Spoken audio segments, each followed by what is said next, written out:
हिम्मत कभी ना हारे, कमज़ोर कभी ना पड़े। ऐसा नहीं है कि सेहत हमेशा एक जैसी रहती है, ऐसा नहीं है कि हालात हमेशा एक जैसे रहते हैं, लेकिन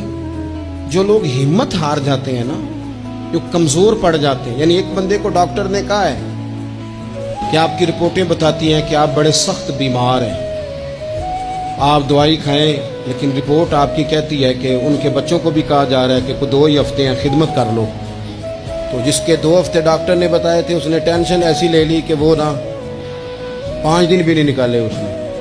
और एक बंदा ऐसा तरोताज़ा है कि डॉक्टर ने कहा जी आपकी रिपोर्टें बड़ी गड़बड़ हैं, अल्लाह जाने क्या बनेगा। तो कहने लगा कि तू अपने इल्म के मुताबिक बात कर रहा है ना,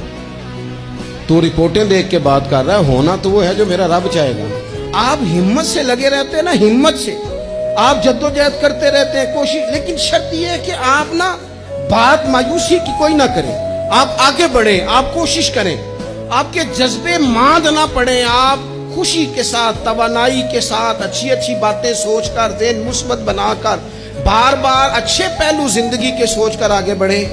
हजरत सैयदना उमर फारूक रदी अल्लाह ताला अन्हु का एक कौल याद रखें। हजरत उमर फरमाया करते थे, अगर तुम बुलंद मकाम हासिल करना चाहते हो ना, तो फिर कम हिम्मत कभी ना होना, फिर हिम्मत ना तुम्हारी टूटने पाए, हालात ऊपर नीचे हो जाएंगे, कभी कभी धूप छांव का सामना करना पड़ेगा, लेकिन तुम्हारी हिम्मत कभी भी कमज़ोर नहीं पड़नी चाहिए, हिम्मतें नहीं टूटनी चाहिए, आगे बढ़ना चाहिए, जज्बे बेदार रखने चाहिए, रोज़ अपने आप को ताज़। इकबाल कहते हैं कि पलटना झपटना और झपट कर पलटना, ये लहू गर्म रखने का है एक बहाना। बस तू लगा रहे, तू कोशिश करता रहे, तू हिम्मत करता